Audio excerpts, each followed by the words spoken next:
Bonjour à tous, ici de nouveau Alexandre Spiga pour un nouvel échange dans sa série de Paroles d'experts. Et aujourd'hui, j'ai le grand plaisir d'accueillir Greg Lagrange. Greg Lagrange, si vous regardez cette vidéo, cet échange, je ne vous le présente plus.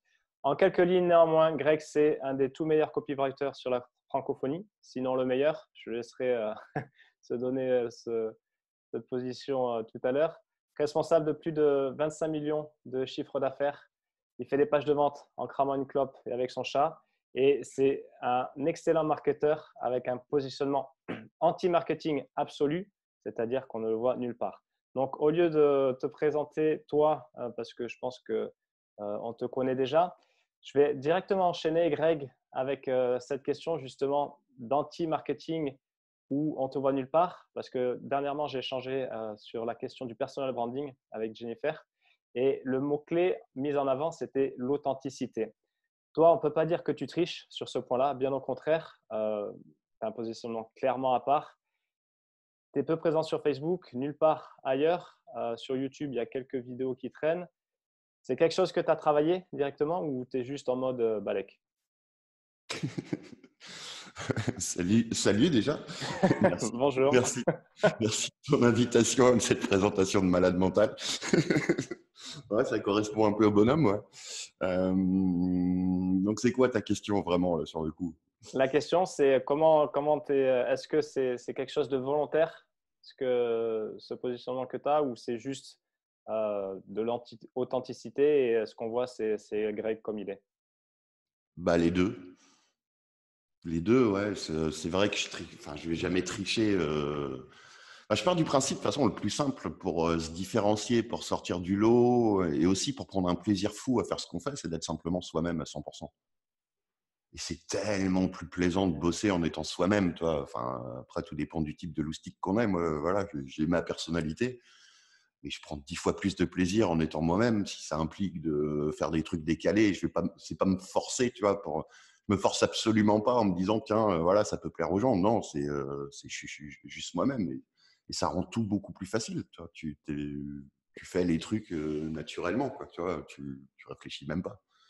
Hmm. Ça te permet de te démarquer. Après, oui, ça aide ton positionnement aussi. C'est clairement quelque chose. Enfin, je sais pas, il y a plusieurs bouts dans ta question, donc je sais pas trop comment te répondre. Tu as une partie si c'est du branding. Donc oui, c'est du branding, mais c'est du branding. Enfin, on m'a souvent fait des retours sur mon branding, comme quoi j'avais un bon branding comme ça, que j'étais complètement différent de tous les autres. Mais voilà, c'est juste parce que c'est ma personnalité, ma façon de faire les choses. Donc en même temps, et ça marche pour moi. Donc qu'est-ce que je vais m'emmerder à essayer de faire autre chose, tu vois? Hmm. Mais c'est un truc qui est naturel, qui est pas réfléchi, tu vois? T'es pas en mode tactique. Tiens, il va falloir que je me la joue comme ça. Tiens, je vais faire exprès de pas me rendre dans les événements. Je vais faire exprès de qu'on parle pas trop de moi. Euh, Enfin, après, ça vient aussi c'est lié avec la nature de ce que je fais et de qui je cherche à aider. Je cherche pas à parler aux débutants absolus en marketing qui découvrent le truc, qui se dit tiens, ah ouais, c'est possible de gagner sa vie sur Internet. Il y a plein de gens qui le font. En gros, 99% des gens qui donnent des conseils sur le marketing sont sur ce ciblage-là. Et moi, de par ce que je fais, de par ce que j'aime partager, de par ce que j'aime creuser de mon côté, je vais préférer aller un peu plus loin. Donc, c'est plus intéressant pour moi de prendre les gens en fait juste après. Des personnes Ouais. qui ont déjà suivi des. Enfin, ils sont déjà. Toi, je vais pas faire des contenus. Tiens, tu sais, tu pourrais gagner ta vie sur le web, tu pourrais avoir tel lifestyle, machin. Non. Bien sûr que je pourrais le faire. Mais il y a tellement de personnes qui le font. À quoi bon? C'est pour ça que j'en parle jamais dans mes contenus. Parce que, en fait, dans mon approche, dans ma connaissance des clients à qui j'ai envie de m'adresser, des gens à qui j'ai envie de m'adresser, je sais déjà qu'ils sont convaincus de ça. Hmm. Ceux qui ne sont pas convaincus, de toute façon, je ne vais pas pouvoir les aider. Toi. Je partage des trucs marketing. Alors voilà, certains trucs que tu peux retrouver chez les autres, d'autres trucs beaucoup plus avancés parce que c'est des trucs que je constate, moi, à force de faire du marketing pour mes clients, des pages de vente pour des clients, enfin vraiment faire du marketing et pas juste de vendre des formations marketing. Donc, c'est des trucs qui vont pas que tout le monde n'est pas forcément prêt à entendre ou prêt à déjà faire ou des choses, si tu n'as pas les bases, tu vas le comprendre et tu vas probablement apprendre plus vite, mais c'est pas forcément déjà pour toi. Donc, quelque Donc, ça part, m'intéresse pas de citer le grand débutant, en fait. Ouais, quelque part, tu laisses le sale boulot aux autres et une fois qu'ils ont évolué, qu'il y a eu des prises de conscience et qu'ils sont un peu plus mûrs, c'est là où Ouais. ils arrivent dans ta besace, c'est ça? Ouais, voilà. Et je sais que tu m'avais posé une question. Parce que là, il y a un grand scoop. C'est une des premières fois de ma vie que je réponds à une interview. J'ai lu les questions avant. Parce que tu me les as envoyées. Généralement, bah, si on se fait une interview, et puis bon, je les ai pas plus préparées que ça, mais je me rappelle d'une qui est vachement liée à ce qu'on dit. Tu me disais que ce qui t'étonnait, c'était que je fasse, bah, voilà, qu'on me voit si peu. Enfin, c'est ce que tu disais tout à l'heure aussi, Mmh. que je fasse très peu je publie quasiment rien sur Facebook parce que Facebook me saoule et la mentalité des gens qui passent leur journée sur Facebook me saoule. Et de base, enfin, tu vois, le mec ou la nana qui passe sa journée sur Facebook, qu'est-ce que tu veux que je l'aide à monter un business? Tu vois, si tu veux monter un Ouais, non. business, on a beau être sur le web où tu peux te lancer avec 3 bouts de ficelle parce que tu n'as pas besoin de budget. Si tu veux vraiment obtenir des vrais bons résultats, il faut avoir le mindset qui va avec aussi, quoi. Donc, enfin, quelqu'un qui va passer sa journée sur Facebook à mettre des commentaires ou à raconter des conneries, qu'est-ce que tu veux que je l'aide à obtenir des résultats? C'est pas qu'il y a besoin de bosser voilà, comme un malade mental et de bosser 12 heures par jour pour réussir. Loin de là, avec les bonnes méthodes, les bonnes approches, en apprenant bien les quelques trucs qui comptent. Mais voilà, il y a une question d'état d'esprit à avoir et ça m'arrive de lâcher, toi, d'aller copier-coller un mailing que j'ai mis une fois de temps en temps quand Mmh. j'y pense. Je pourrais le faire systématiquement, hein, ça coûte le temps d'un copier-coller, je pourrais le sous-traiter, mais c'est pas franchement nécessaire. Après, c'est une question de positionnement aussi, tu vois. Si tu t'intéresses au marketing, tu as suivi quelques formations, tu finis par tomber sur les trucs qui sont importants. Tu sais qu'il faut maîtriser certains fondamentaux comme le copywriting, la persuasion. Qu'est-ce qui va se passer? Et c'est là peut-être le seul truc qui est travaillé en amont. C'est que forcément, voilà, sans prétention aucune, mais tu vas forcément tomber sur moi à un moment ou un autre. Tu vas forcément entendre parler de moi. Ah tiens, il faut que je m'intéresse au copywriting. Copywriting, c'est qui en France? Ça peut peut-être paraître prétentieux, mais bon, c'est juste que je m'y suis mis avant les autres et que j'ai fait en sorte de prendre ce positionnement-là. Ça, c'est un truc que je conseille à tout le monde d'ailleurs. Tu te spécialises. Si tu te spécialises, déjà, tu vas ressortir du lot 10 fois plus facilement. Donc, trouver de l'audience, te faire connaître. Si tu es le spécialiste sur un segment précis, c'est 10 fois plus simple derrière. Parce que les gens qui sont à la recherche de ça, forcément, ils vont tomber sur toi à un moment ou à un autre. Même Ouais. si tu ne fais pas énormément de pubs, comme c'est mon cas, j'en fais de temps en temps. Là, en ce moment, par exemple, tu vois, j'ai une campagne de pub qui tourne sur YouTube. Et même pas ma tête, d'ailleurs, c'est quelqu'un d'autre qui l'a fait pour moi. Mais c'est en rapport avec un truc une formation sur la publicité YouTube que j'enregistre avec lui parce que c'est un vrai expert là-dessus. Moi, j'ai mis le côté marketing, persuasion, et lui, bah, tout ce qu'il fait pour des clients depuis des années, parce qu'il bosse avec des clients, il est rémunéré que sur le chiffre d'affaires, enfin, que sur les ventes qu'il amène, un peu comme moi quand je fais du done for you en marketing pour mes clients. Mais tu vois, quand tu as une spécialisation d'une part et un positionnement qui est fort, toi, que tu fais ce qu'il faut pour être vu comme la référence incontournable ou au moins, toi, un des deux, trois noms auxquels tu es, voilà, t'es obligé de tomber. Bah voilà, les gens sont obligés de tomber sur toi.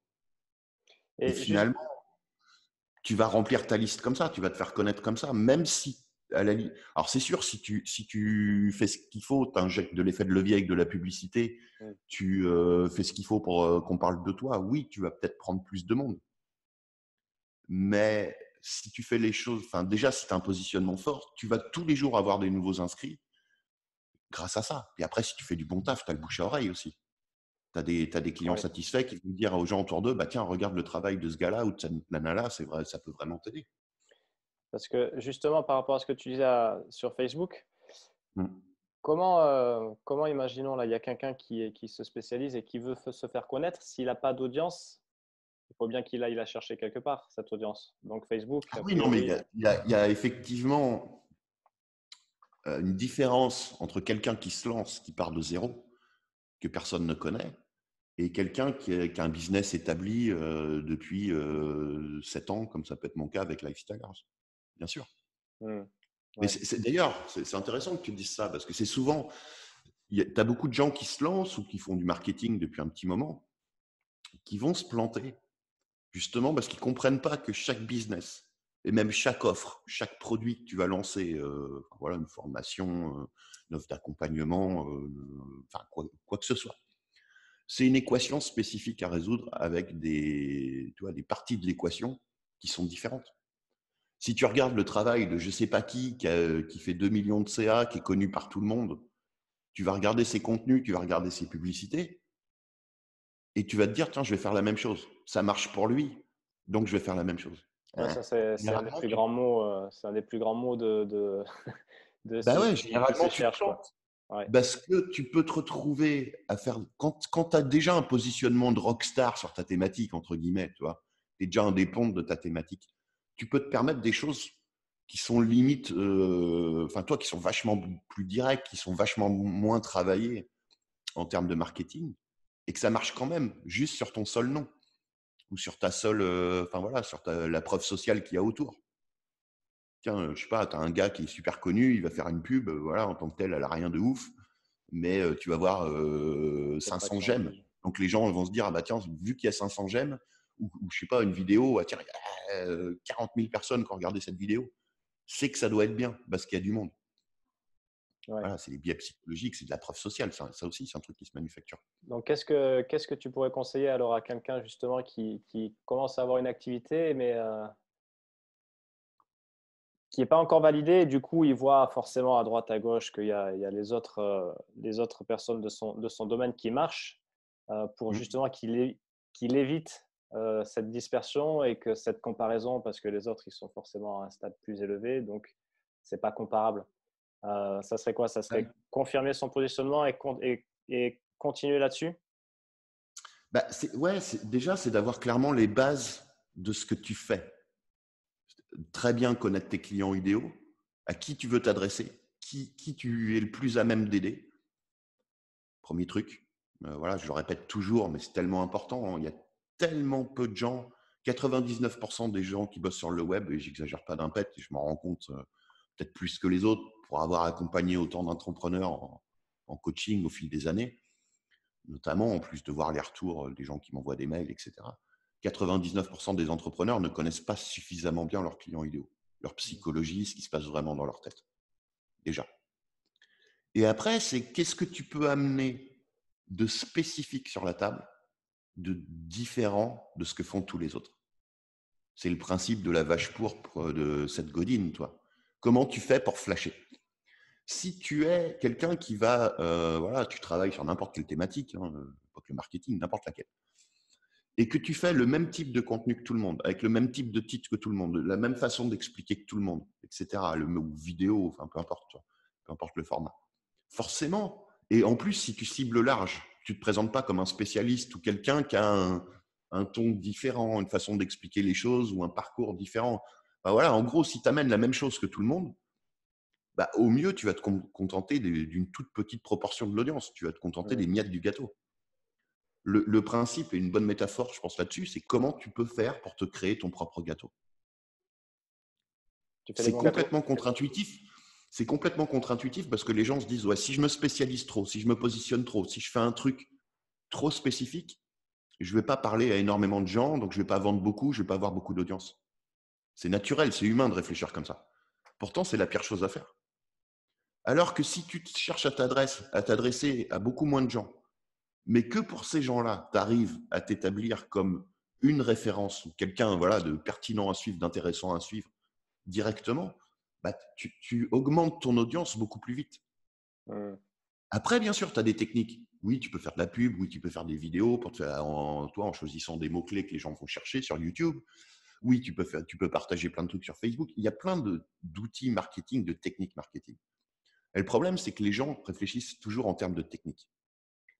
La technique, si tu ne travailles pas les fondamentaux, les bases, la psychologie, le copywriting, la spécialisation, la connaissance de tes clients idéaux, ne vont pas t'aider tant que ça. 90% des résultats, ils viennent de ce travail-là de fondamentaux. Les trucs qui marchaient déjà il y a 50 ans, bien avant Internet, et qui marcheront encore dans 2 siècles. C'est pour ça que je suis autant passionné de copywriting, de persuasion, de psychologie, et de Ouais. tout ce qui est fondamentaux. Il vaut mieux passer 99% de son temps à étudier toujours plus les fondamentaux pour de mieux en mieux les comprendre, et 1% les techniques seulement, ou au pire, tu les sous-traites, ou si tu es comme moi que ça te saoule, bah, tu ne le fais même pas. Tu auras des meilleurs résultats que si tu te cherches toujours le système, quelle technique utiliser, mais sans travailler les choses qui vont te permettre de faire connaître, de montrer que tu es crédible, que voilà, rien que de te différencier. Ouais, ça, je le vois beaucoup sur des clients que j'accompagne. Souvent, et j'ai l'impression que, enfin, c'est pas une impression, des fois, ils me regardent en mode soit tu te caches derrière ça et tu sais pas quoi me dire d'autre, soit tu as rien d'autre à raconter. À chaque fois, je leur dis, mais ça peut, si, si tu connais pas mieux ton avatar, ton message, il va être, il va pas résonner, quoi. Et Ouais. j'ai l'impression que ça veut pas intégrer parce que c'est sûr que c'est pas la partie la plus funky, quoi. C'est pas, c'est pas coup de baguette magique où tu dis: «Beh, tiens, allez hop, je vais mettre un entonnoir de vente, et puis en avant les éléphants», quoi. Sauf que, mmh, Ouais, c'est clair. Bah, de toute façon, voilà, c'est dans la nature humaine de chercher le raccourci. On veut avoir des résultats rapides. On veut du magique, du sexy, du appuyer sur un bouton, même si c'est toi, tout le monde veut ça d'une certaine manière. Mais le gros problème, et c'est pas le cas qu'en marketing ou qu'en entrepreneuriat, hein, loin de là, c'est que ce qu'on veut et ce dont on a besoin n'est pas du tout la même chose en règle générale. ouais.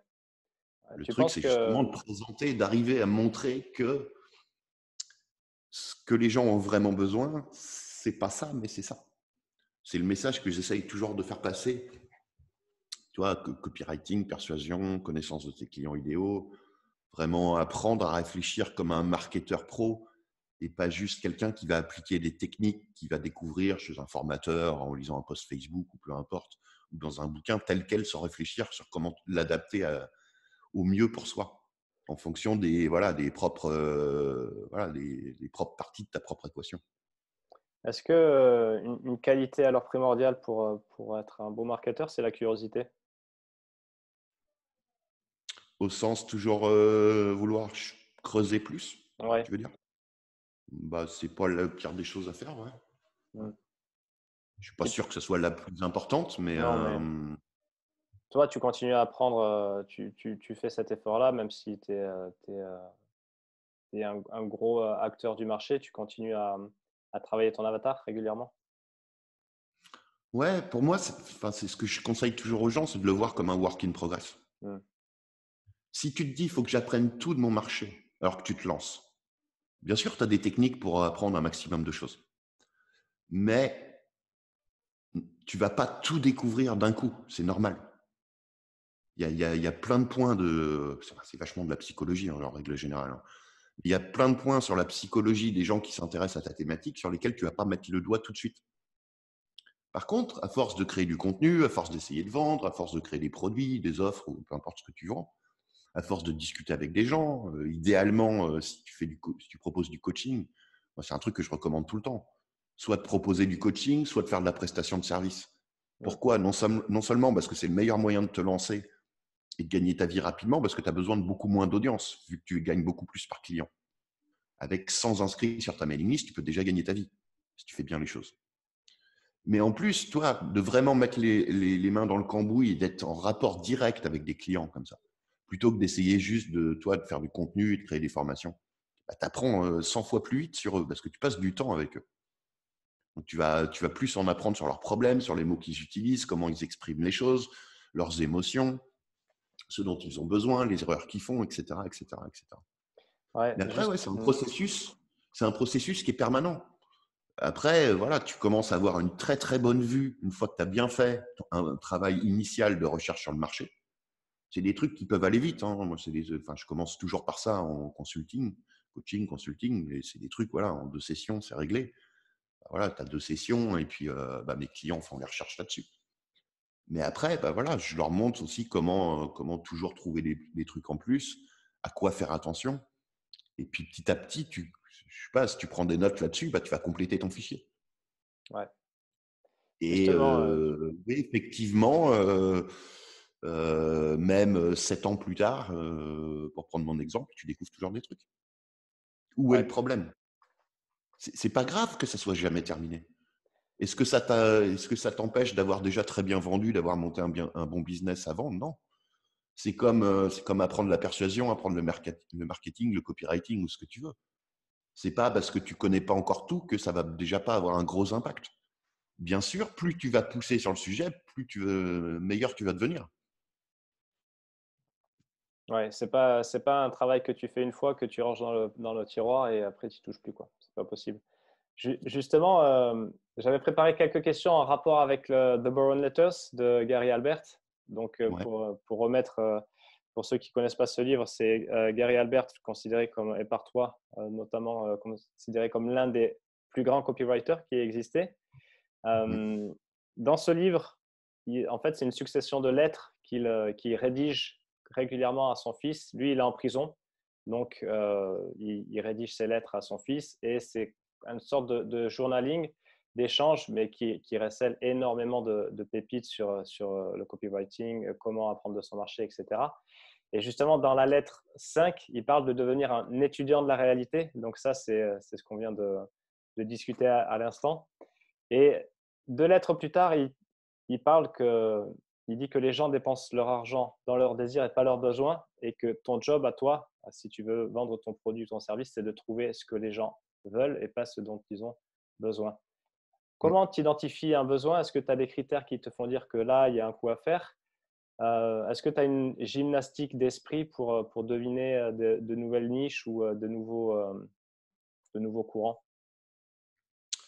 Alors, il faut toujours faire super attention en voulant chercher les nouvelles choses, déjà.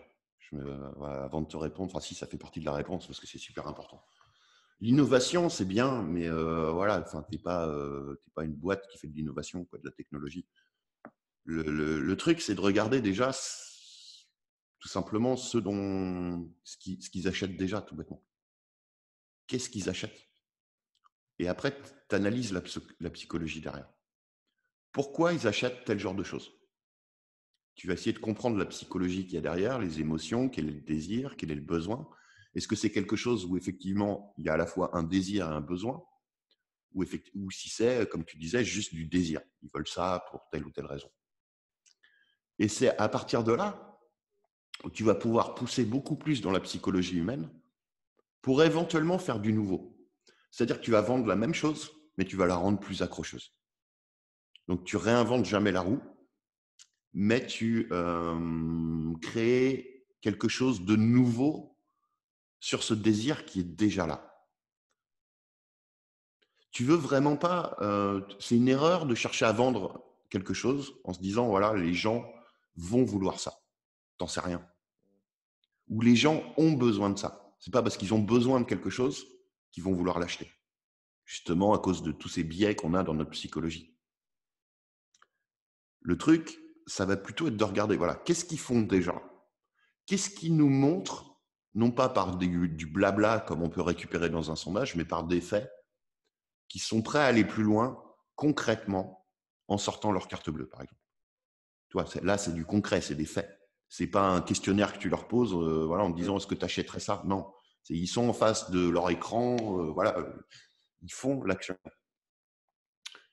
Et alors, je vais prendre un exemple pour essayer d'illustrer ça un peu mieux. Prenons l'exemple du marketing.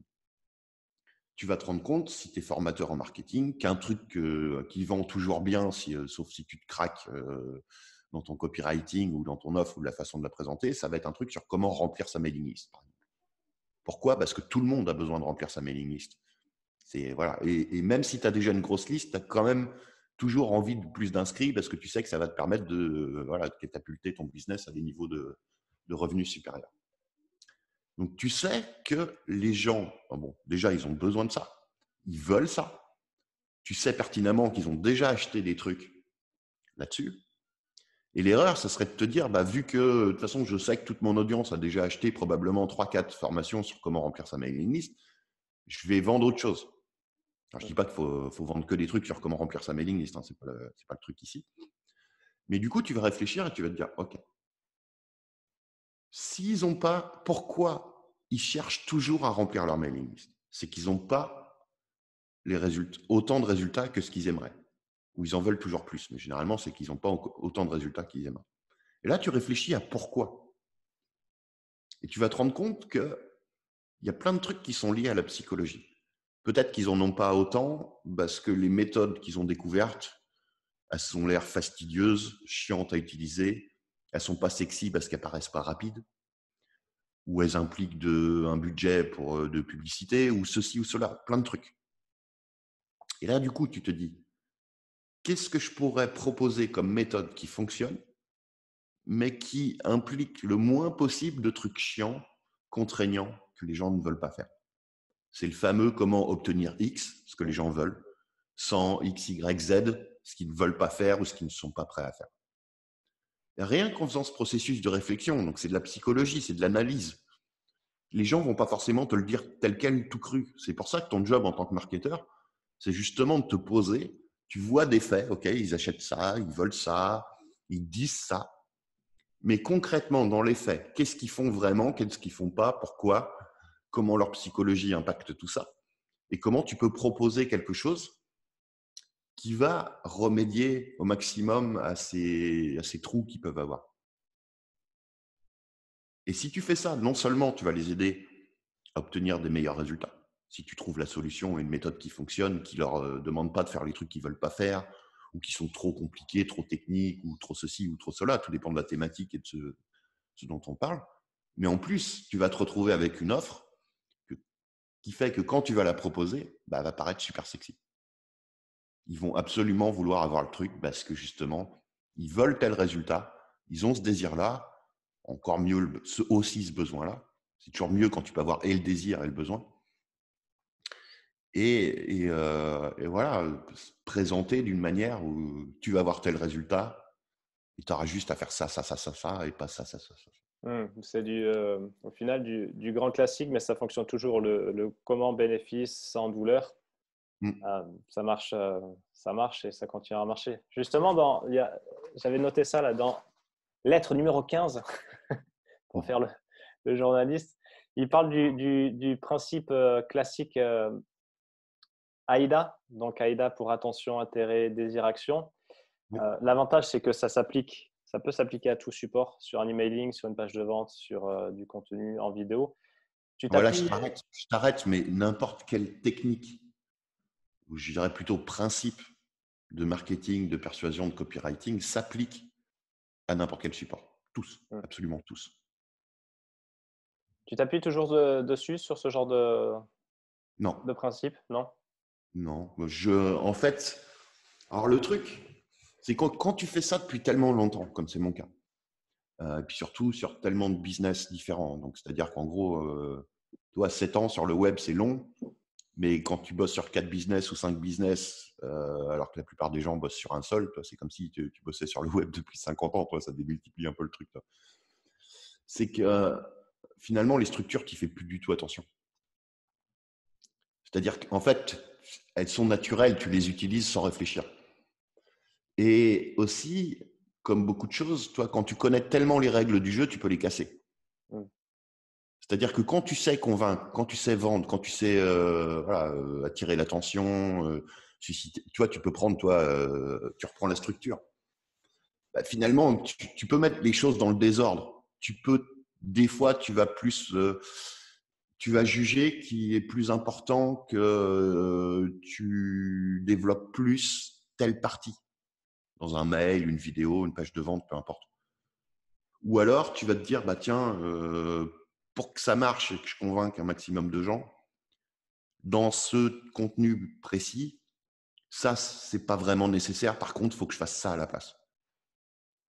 Donc, c'est une mécanique de pensée qui paraît complexe, probablement dit comme ça pour les gens qui débutent, mais que tu finis par assimiler. Voilà, enfin, ça devient inconscient. C'est-à-dire que maintenant, et ça fait même très longtemps, à chaque fois que je rédige une nouvelle page de vente ou un nouveau mail, ça m'arrive plus jamais de me dire, tiens, là, il y a ça dans ma structure. Ou tiens, il faut que je suive une structure comme ça. Non, c'est parce que tu l'as tellement fait que finalement, ça coule tout seul. C'est comme, je sais pas, un joueur de tennis. Voilà, au début, il va jouer d'une certaine manière. Après, il va peut-être prendre des cours. Il va plus faire gaffe à son jeu. Il va beaucoup plus faire attention à son geste pour faire son revers et avoir des revers qui vont moins dans le filet, puis qui commencent à être des coups dangereux, voire un revers gagnant, tu vois. Mais au bout d'un moment, quand tu as fait ton geste, tu as fait ton geste, tu as fait ton geste, tu réfléchis plus. Tu vois la balle, tu vas courir et tu réfléchis à où tu vas renvoyer la balle. Et comment, si tu mets de l'effet, machin. Toi, tu n'y penses plus, ça devient La répétition, c'est Un le exercice, secret. un exercice qui est énormément conseillé et que je recommande aussi pour vraiment progresser en copywriting, c'est de prendre des pages de vente, alors pas n'importe lesquelles, mais vraiment des pages de vente qui sont vraiment bonnes, qui ont vraiment beaucoup vendu, et de les recopier à la main. Pas sur ordinateur, mais vraiment à la main. Limite sans même chercher, tu vois. Sans même chercher forcément à analyser. Mais tu vas recopier plusieurs pages de vente comme ça à la main, à la main. Alors ça prend du temps, c'est sûr. C'est pas sexy comme exercice. Mais qu'est-ce qui se passe quand tu fais ça? C'est que inconsciemment, ton cerveau, il est en train d'ancrer tous les principes. Juste parce que tu prends le temps de tout réécrire, même sans trop faire gaffe, tu vas commencer à ancrer ton cerveau sans réfléchir. Il va se dire, OK, à tel moment, il faut que j'intègre ça. Après, le lien logique, c'est de passer sur tel type de… Toi, je sais pas, au début, tu vas parler des fausses solutions, de ce qui ne fonctionne pas, ou ce qui ne fonctionne pas aussi bien que tes méthodes. Puis tu vas partir sur la partie logique d'après, en fait. Et rien qu'en faisant ça, les structures, elles rentrent toutes seules. Mais il faut être prêt à le faire. Et répéter, répéter. Ouais, bah, après, tu n'as pas besoin de le faire 50 000 fois. Honnêtement, la dernière fois que j'ai fait ce genre d'exercice, c'était pas hier, hein, c'est clair. Mais ça m'a énormément aidé au début. Ok, Puis après, cool. bah, voilà, faut être pratiquant, quoi. Bah, on va revenir sur l'analogie du joueur de tennis. Bah, plus tu joues, plus tu deviens bon sans te forcer, quoi. Et Mm. plus tu deviens bon, plus tu y prends plaisir. Ouais, Donc, ouais, c'est le plus tu as cercle. envie de plus. Le marketing, le copywriting, voilà, les trucs qui fonctionnent le mieux, c'est les bases, les fondamentaux, la psychologie humaine, copywriting, persuasion, etc. Plus que tous les systèmes ou toutes les techniques. Parce que si tu as tout ça, quelle que soit le technique, quelles que soient les techniques que tu vas utiliser, quel que soit le système que tu vas utiliser, voilà, si tu as tout ça, ça va fonctionner. Alors que l'inverse, c'est absolument pas vrai. Mais plus tu t'intéresses à ça, plus tu as plein de pièces du puzzle qui commencent à se connecter dans ta tête. Plus tu te rends compte que, en fait, tout n'est que psychologie humaine. Plus tu te rends compte qu'il y a voilà, il y a plein de trucs que tu peux faire facilement. Je sais pas comment expliquer ça, mais c'est de plus en plus facile, c'est de plus en plus passionnant. Et, euh, et voilà, ça va tout seul après, quoi. Mais c'est sûr qu'au début, il faut faire l'effort de s'y intéresser. Mm. Ouais, de Et toute tu vas façon, te je rendre crois que. compte que finalement, la plupart des choses, même s'il y a énormément de choses contre-intuitives, justement parce que la nature humaine est contre-intuitive sur énormément de points, que tu remarques forcément dans la vie de tous les jours, dans des cas différents. Mais le truc, c'est de se forcer et de se dire, bah ouais, non, c'est pas, c'est pas parce que faut pas forcément faire l'évident, alors que souvent, ce qui marche, c'est le contre-intuitif. Par exemple, ce qui marche le mieux pour vendre, c'est de tout faire c'est de faire de l'anti-vente absolue. C'est de tout faire pour que ton client te dise non. Non, ça va pas être pour, voilà, ça va pas être pour les gens. Je te fais schématique, tu vois, dans un mail, une page de vente, c'est pas pour toi si, machin, c'est pas pour les gens c'est pas pour toi si t'es pas prêt à faire. Voilà, en gros, finalement, c'est que pour 3 personnes. Juste les gens qui ont l'état d'esprit ou qui ont déjà fait ça, ou qui sont prêts à faire ça. Et finalement, ça, c'est beaucoup plus persuasif, ça vend beaucoup plus. Alors, c'est schématique, hein, je ne vais pas te faire une formation complète là-dessus, on n'a pas le temps. Mais ça marche beaucoup mieux que ce qui nous paraît être les trucs évidents à faire quand on veut vendre. Ça rejoint les trucs de séduction, souvent j'en parle parce que c'est un excellent exemple. Ouais, c'est la même chose, même C'est un principe. mec, ce qui paraît logique de faire avec une nana pour la séduire, ne fonctionne absolument pas. Être le mec gentil, être attentionné, faire ce qu'elle veut, lui montrer qu'elle te plaît, etc. Tu fais ça, ça t'intéresse pas. Pourquoi? Parce que c'est dans sa nature, depuis la nuit des temps, de chercher complètement autre chose chez un homme. Depuis l'époque de la préhistoire où il y avait des choses qui étaient vraiment importantes pour elle. La nature des gens, que ce soit des nanas, des mecs, des ce que tu veux, il n'y a pas 36 catégories. Mais voilà, n'évolue pas tant que ça. Et c'est ça qui est génial aussi avec la psychologie, la persuasion, le copywriting. C'est que les trucs que tu apprends, alors bien sûr, tu as des effets de mode, tu as des trucs, tu fais attention à ce qui est trop partagé, parce que si tu fais la même chose que les gens ont déjà vu 50 fois, forcément, ça va plus attirer leur attention. Mais hormis ça, tout ce que tu vas apprendre en persuasion, en psychologie, c'est des trucs qui te serviront tout le temps. Parce que le cerveau humain n'évolue pas. La nature humaine n'évolue pas. Alors que par contre, si tu t'intéresses qu'aux techniques, ça change tout le temps, donc c'est chiant, quoi. Tu es Mm. obligé de sans arrêt apprendre. Justement, il y a un point dont il parle là dans la lettre 16. Donc, toujours le Gary. Il parle de toujours décrire l'évident. Et j'avais lu un livre cet été là, qui s'appelait Made to Stick, Mm, qui disait la même chose, qu'il ne faut pas se sentir gêné ou croire que l'audience a compris ce qu'on mm, veut lui transmettre et de parler de lui, de répéter ce qu'ils savent déjà. Est-ce que oui. c'est quelque chose que tu fais toi aussi, quitte à te répéter et quitte ouais, à toujours pas répéter la même chose, mais décrire l'évident chez ton lecteur? Alors, oui, clairement, sur les business de mes clients, parce que par la nature même de ce que c'est. Nettement moins sur lifestylers. Mais lifestylers, c'est spécifique parce que je m'adresse à des gens qui ont, comme on disait tout à l'heure, qui sont déjà passés par, qui ont déjà été exposés à toutes les bases. Donc, pour pas que ça les saoule et voilà, pour leur amener quelque chose de différent et pour aller plus loin, je vais avoir tendance à moins le faire que ce qui est recommandé de faire en général. Mm. Mais c'est dû à la spécificité de mon positionnement et de ce que je propose. Je vais moins être dans la répétition. Par exemple, pour reprendre l'exemple de la mailing list, je vais commencer un contenu par, tu le sais, le nerf de la guerre en marketing, c'est de remplir sans arrêt ta mailing list parce que c'est ce qui te permet de toucher plus de personnes et de vendre plus. Je vais commencer comme ça, mais je vais le faire de façon expéditive, juste pour rappeler le truc, mais Mm. je pars du principe que c'est acquis. Et après, voilà, je vais continuer sur mon message. Mais par contre, il y a des choses où là, je vais me rendre compte qu'il faut marteler le message, effectivement, pour que ça ancre, pour que ça rentre, que ça fasse déclic, qu'ils finissent par se dire « Ah ouais, effectivement, c'est de ça dont j'ai besoin ». Et des exemples, ça va être sur la connaissance du client idéal. C'est ce que j'ai fait ces 10 dernières minutes en te montrant à quel point apprendre la psychologie humaine, la persuasion et le copywriting, c'est le truc qui va avoir le plus d'impact sur tes résultats. Là, c'est un exemple, hein, mais là, il y a besoin de répéter le message jusqu'à ce que de montrer, de prouver, de donner des exemples pour qu'effectivement ça rentre et que les gens accrochent. Ouais. Ok, cool. Euh, une autre question qui a rien à voir, et je t'avoue que je suis un peu curieux de savoir ce que tu vas répondre. Lettre 8. Il part de se motiver. Donc, le gars est en prison, Gary, et donc les journées peuvent être un peu longues. Et il raconte qu'il fait pas mal de sport. Et il parle de se motiver, que la plupart du boulot est fait par des gens qui n'avaient pas envie de sortir du lit le matin.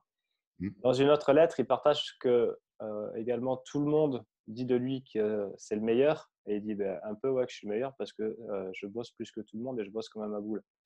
Mm. Toi, tu as quand même un air assez nonchalant. Tu Mm. n'hésites pas à dire dans certains mails que tu es, même feignant. Est-ce Mm. que, en vrai, tu es un gros bosseur? Est-ce que tu as une routine? Et est-ce que, comme Gary, tu fais un jogging régulier et tu soulèves des poids pour travailler tes bras?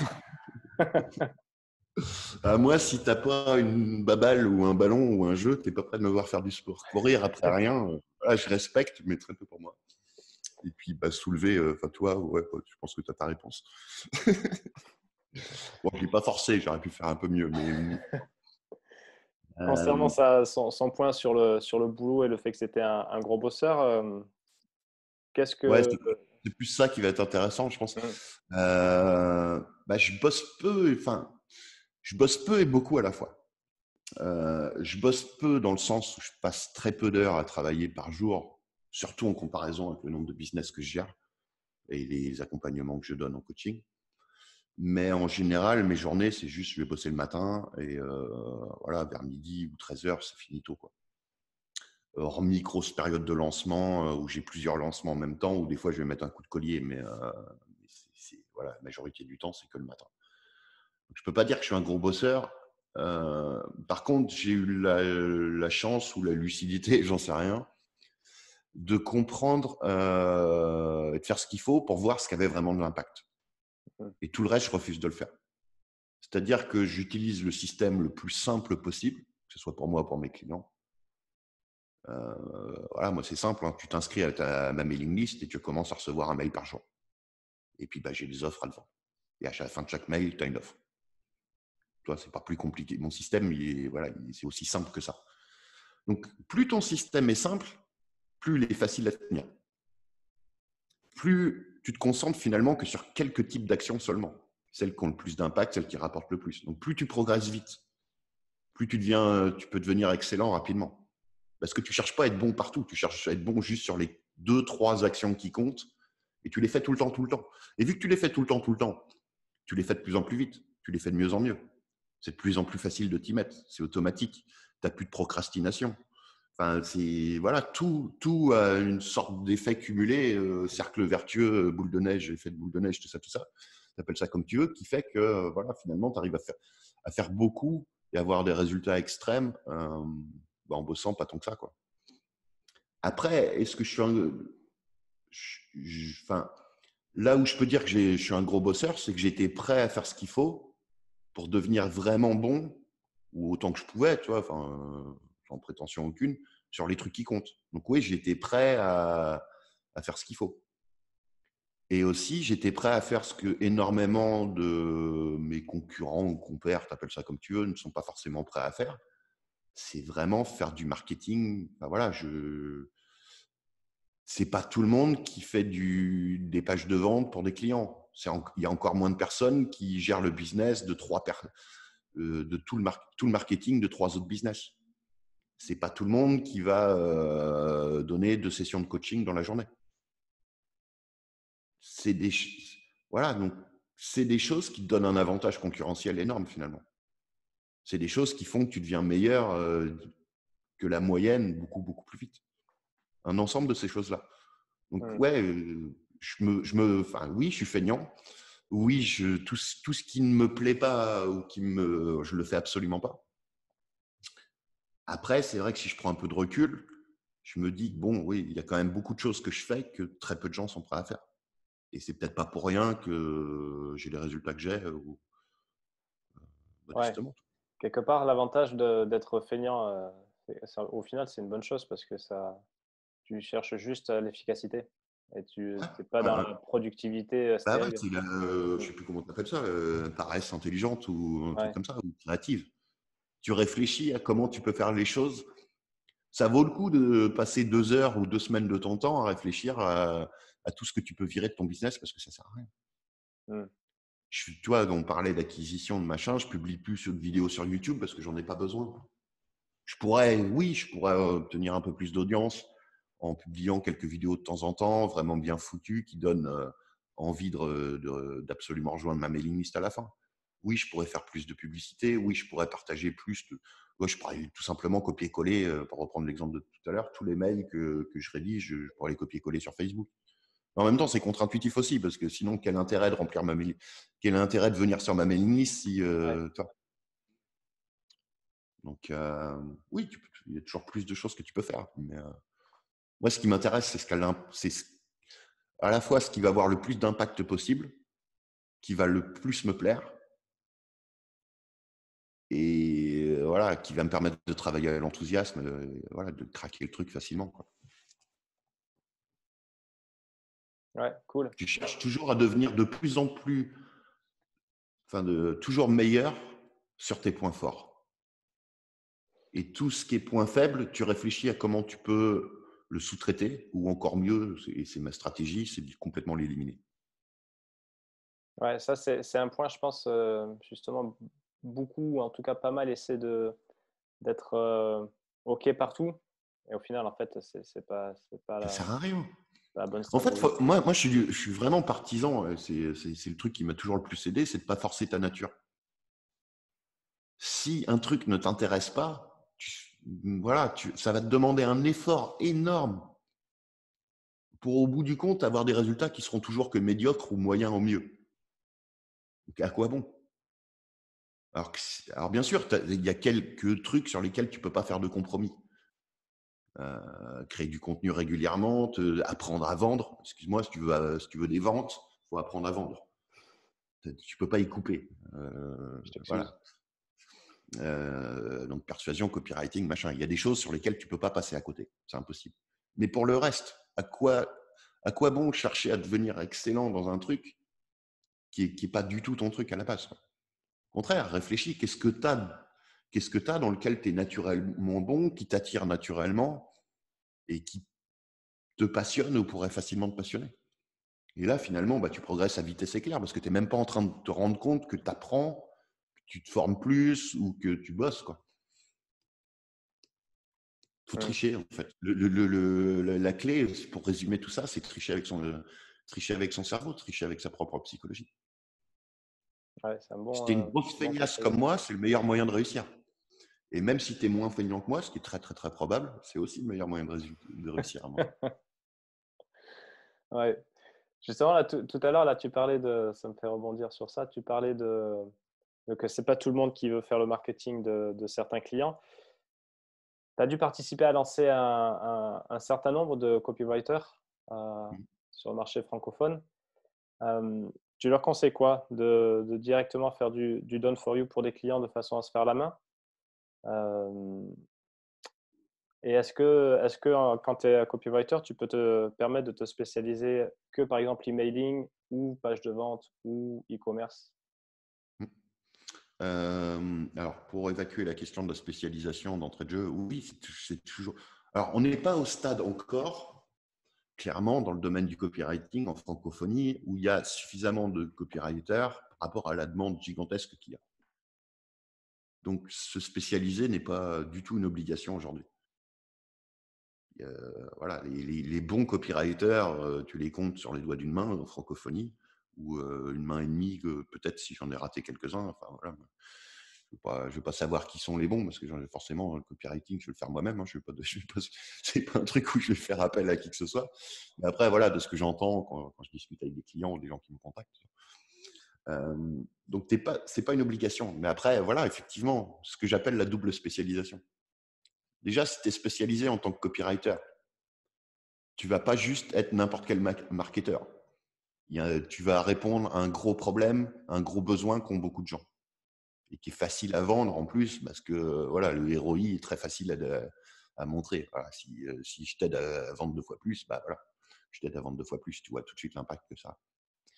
Après, ouais, se spécialiser, c'est une bonne chose, clairement. Tu peux être le copywriter qui va se spécialiser sur l'e-commerce, sur l'emailing, sur je sais pas, rédiger des scripts de webinaire ou sur telle industrie. Tu Ouais. peux être, je sais pas, copywriter spécialisé dans le domaine de la santé ou dans le domaine de l'immobilier ou j'en sais rien.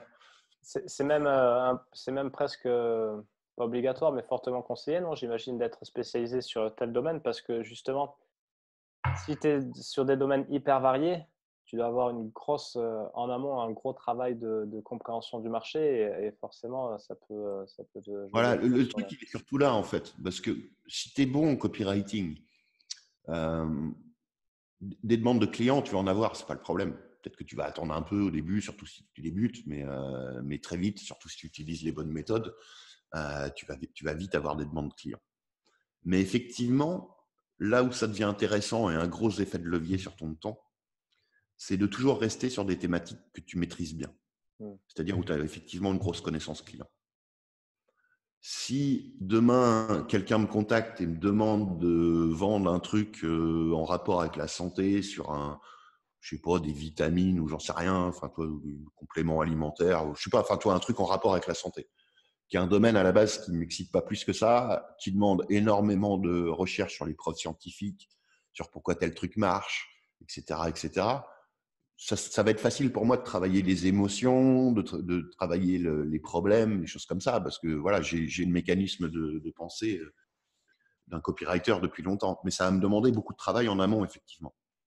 Alors que quelqu'un qui me contacte et qui me dit, je sais pas, j'ai tel produit à vendre dans le domaine de la séduction, de l'immobilier, du business, du marketing, du machin, c'est tellement proche de ce que je fais tout le temps que finalement, le travail en amont de recherche de connaissances clients, il va être réduit de 90%. Ouais, bien sûr. Effectivement, je gagne beaucoup de temps et en plus, je suis sûr que je serai meilleur au bout du compte, que je vais apporter beaucoup plus de ventes parce que c'est un domaine que je maîtrise.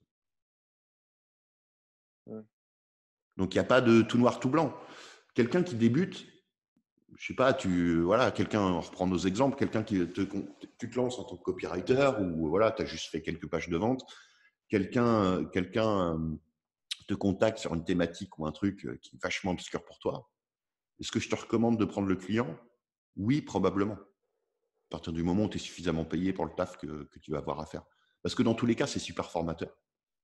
C'est quand même important de te frotter à des thématiques qui te challenge vraiment.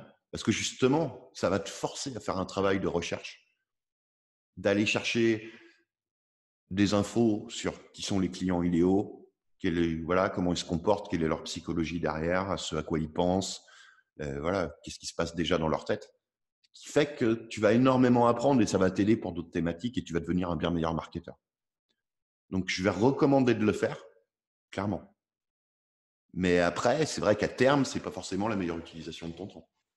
Ouais. Pour les raisons qu'on a détaillées juste avant. Parce que justement, je me souviens avoir lu sur Facebook là, quelqu'un qui disait que il avait fait que son produit marchait pas trop, il avait fait appel à un copywriter et il y avait eu encore moins de ventes que quand c'était lui qui rédigeait. Euh, Ça peut arriver parce que dans le sens où justement, si le taf n'est pas fait en amont, parce que ça peut demander du temps, beaucoup de temps aussi. Ah, Des fois en ça, fait, ça, ça, ça peut arriver, ouais. mm, L'avantage qu'on a quand on est sur notre thématique, en fait, ce qui se passe, qui est marrant avec le copywriting, c'est que des fois, et c'est ça qui est important à comprendre, et ça souligne bien, je pense, à quel point la connaissance client est importante. Tu files au meilleur copywriter du monde la tâche de rédiger un argumentaire de vente, quel que soit le format, pour vendre un truc. Ça a beau être le meilleur copywriter du monde, s'il ne bipe rien à la catégorie de gens à qui ça s'adresse, qui n'a pas la connaissance client, qui ne fait pas la recherche nécessaire, il va moins vendre, forcément, que le gars qui n'y bipe rien en marketing, mais qui connaît très bien ses clients idéaux. C'est pour ça que tu as des fois, alors bien sûr, c'est marginal, mais tu as des gens qui sont des burnes absolues en marketing, mais qui vont très bien vendre rapidement en se lançant et avoir des beaux succès parce que ils ont bien su mettre le doigt sur les trucs, voilà, sur ce que voulait l'audience à qui s'adressait et puis les trucs à leur dire pour que ça leur parle. ouais, Parce que la connaissance du client idéal. Et ils ont, des fois, c'est un peu par hasard, mais ils ont su, voilà, créer l'offre qui allait parler et mettre au moins quelques arguments qui fait que finalement, ça se vendait bien, quoi. mm, Donc, en avec fait, les deux pans sont aussi importants, quoi. ouais, avec leurs mots à eux, de l'audience, même si c'est pas du Voltaire, Mm. justement. Mm, mm. Ouais, cool. Euh, Dans 10 ans, il est où, Greg?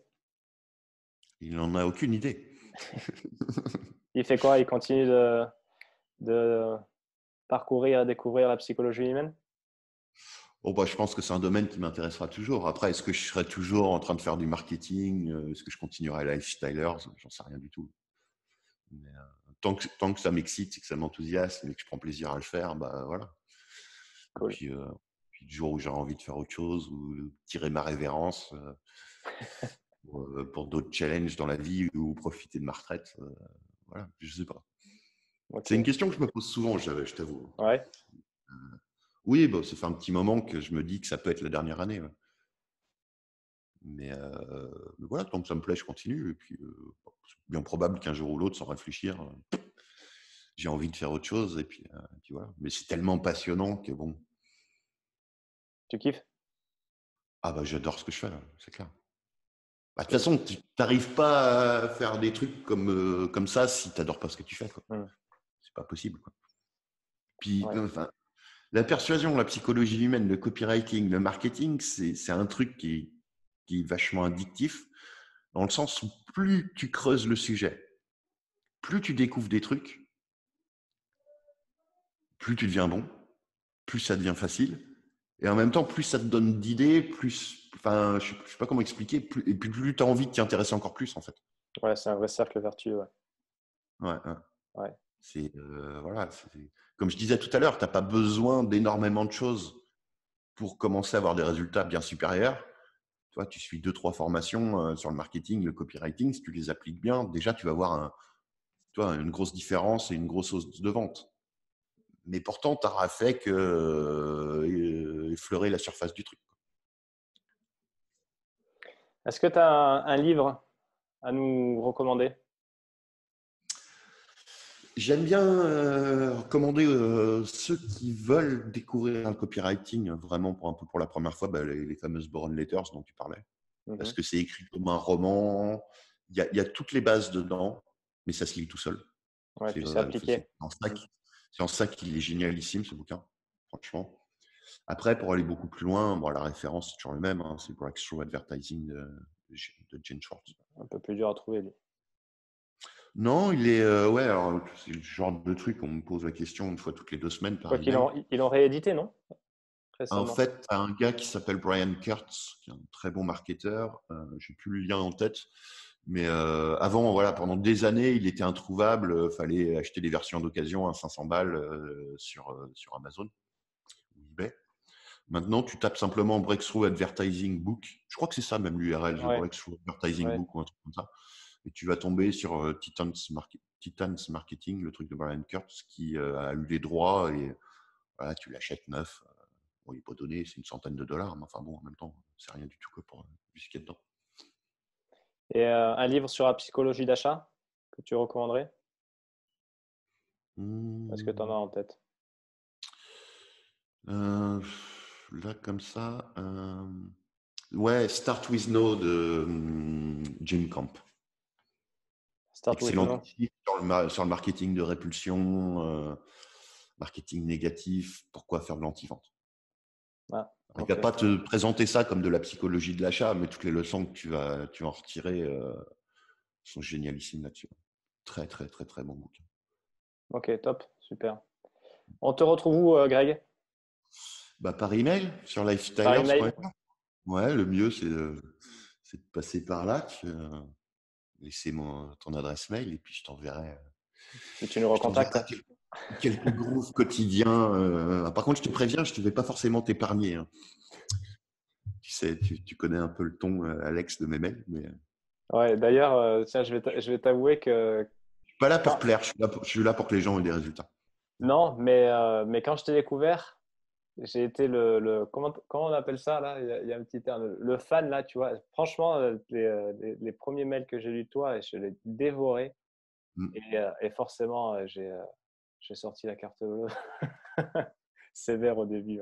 J'étais vraiment mm, hypnotisé, quoi. Bah, c'est gentil. On essaye. Ouais, bah, c'est mon taf, quoi.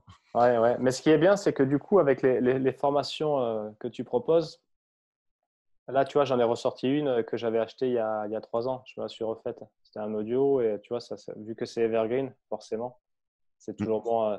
Tu peux les réécouter et apprendre mm. toujours différents trucs. Donc, c'est intéressant. Ouais. Bah, j'essaye, voilà. Alors, des fois, je suis obligé de parler un petit peu de technique ou de choses qui marchent en ce moment, mais ouais, je fais en sorte que tout ce que je partage soit des choses qui. Bah, de toute façon, c'est tellement basé sur la psychologie humaine, la persuasion, la nature humaine, le copywriting. Enfin, voilà, je vais pas répéter tous les mots à chaque fois. Que forcément, c'est des trucs, ouais, que tu les suives en 2020 ou en 2027, ça va toujours te servir, quoi. Mm. Ok, super. Mais merci beaucoup pour cet échange. C'était vraiment très intéressant. Je pense que tu as donné pas mal. Et Bah, merci à toi pour l'invite, c'était cool, ouais. ouais, avec plaisir. Donc, je te dis à bientôt dans la boîte mail. Yes. Ciao, Salut. Alex.